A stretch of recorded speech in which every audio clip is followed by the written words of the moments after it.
Welcome to Wrong Time Watch. My name is Kevin, and today we're looking at the Squale 1521. I'll just get straight to the point and say that I really like this watch. I didn't think I kind of thought I would, but I just like it. It's a good looking watch. Let's zoom in here. The dial on this thing is just stunning. The dial and the bezel is just wonderful blue color. It has the sunburst effect. I put a picture of this on my Instagram page out in the sunlight. It just looks amazing. I also like the polished chapter ring. Right there you can see the indices reflecting off that chapter ring. I just kind of like the way that it plays with the light, plays with the dial and indices. The orange hand is awesome, that orange minute hand. This is probably my favorite color combination of any watch that I've had in hand so far. The orange pops, the white just pops, and the blue is just great. The Lume pip there at the 12 o'clock on the bezel is covered with sapphire. The bezel is, of course, aluminum, so that would be one negative. Be nice if it was ceramic, but then you may not get this color to it. The bezel is held on by screws. It's not a friction fit. I had a Zen 104 with a similar type system. I think I might have another watch with the same system too, but more common is just the friction fit and just a pressed on bezel like this SKX. Yeah, I mean the dial on that thing is just stunning compared to the dark blue on this. So the case is all polished, and this is all 316L stainless steel, of course. It has Squale engraved on the case back, on the side of the case. Take it or leave it. I guess it's okay. It kind of bothered me at first, but I don't mind it so much. And it has the 4 o'clock position crown. I did notice this is a little hard to get at. The SKX is the easier. There's just more crown there to purchase, get a hold of.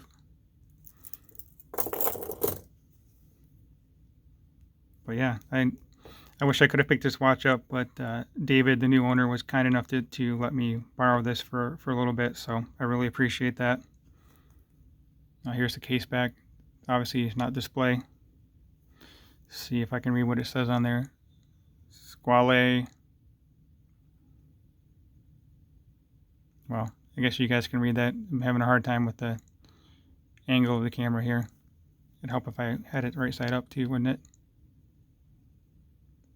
So when I was researching this watch, I didn't realize that it's actually 500 meter water resistant, which is pretty amazing considering the thickness.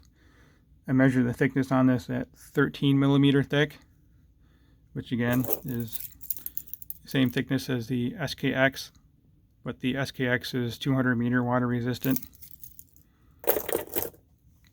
The strap is nice and flexible, comfortable. Smells of vanilla.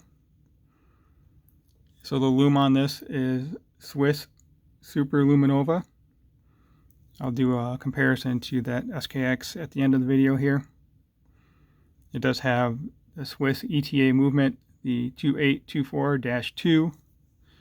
This is a 60 click bezel, which is fine with me. I'm not a diver or anything like that, but I don't see an issue with having 60 click versus 120, or even some watches have a 90 click, which is just odd to me. I don't think I've ever had one of those in hand, but I have heard of that. So going over the measurements on the Long Island Watch website, it calls it a 42 millimeter watch, but actually the bezel is 41.5. The case is not. The case does not stick out as far as the bezel, so the bezel is proud of the case. The case itself is 40.5, and then the lug to lug measurement on this, lug to lug, is 48.5. The thickness, as I previously mentioned, is 13 millimeter thick, which I find impressive for a 500 meter water resistant watch. and the lug width on this is 20. But you can see on this strap here kind of mushrooms out a little bit. So it appears to be wider than what it actually is. I think this watch would look great on leather. And I've seen these on mesh as well. It looks good on mesh. The black silicone is probably my least favorite strap option, but if you're a diver, you'd obviously want to go with this. And this is the Squale strap. It's got the Squale branding there, and also on the buckle, just the Squale logo. I know some people complain about the double branding on this, the Squale and then Squale, but it looks fine to me. Then down there at the bottom it says Swiss made. So it's a very cool watch. Actually, I'm going to pause the video and I'll just hold up a couple of leather straps to this. I don't want to do any strap changes on this. This is not my watch, although I think Rob pointed this out in his video, but there are some marks on here from changing the straps out, which personally wouldn't bother me, but I'm not going to mess with it anymore. So let me pause it and I'll be right back with some straps I'll hold up to this. All right, so just to give you an idea how this would look, I'm just going to hold these straps up here. This is the black, well, obviously black. It's the vintage suede from Straps Co. So just there's that, just to give you an idea. Then we have a tan strap. Yeah, I think this would look good on a tan or brown leather strap. Then here is a brown strap. Doesn't look too bad either.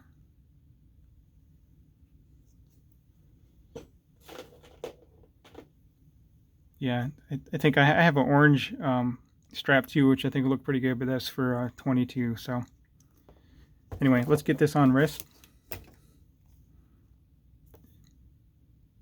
I'll show you how it looks on my 6.5-inch wrist. So I mentioned this in my unboxing, but I'm all the way down here on the last position on this strap.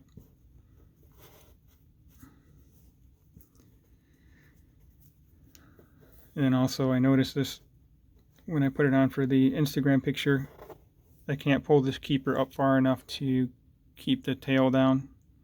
So just keep that in mind if you have a smaller wrist like mine. Looks a little silly hanging out there, but that's how it goes. In case you're curious, I can stick a finger under there. But the size of the watch is good for my wrist. Doesn't overhang or anything like that. I have a 52mm wristband, and this guy is 48.5. It's not too bad.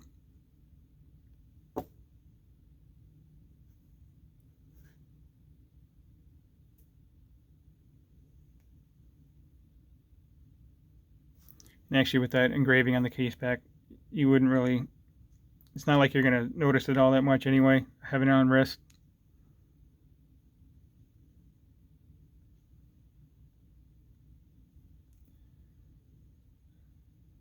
Alright, I'll pause the video and be right back with the Lume shot. Alright, so on the left we have the SKX 171. The middle, obviously the Squale 1521. And then on the right we have my SKX 009. I don't normally show when I charge this with a UV light, but check this out. This is pretty cool.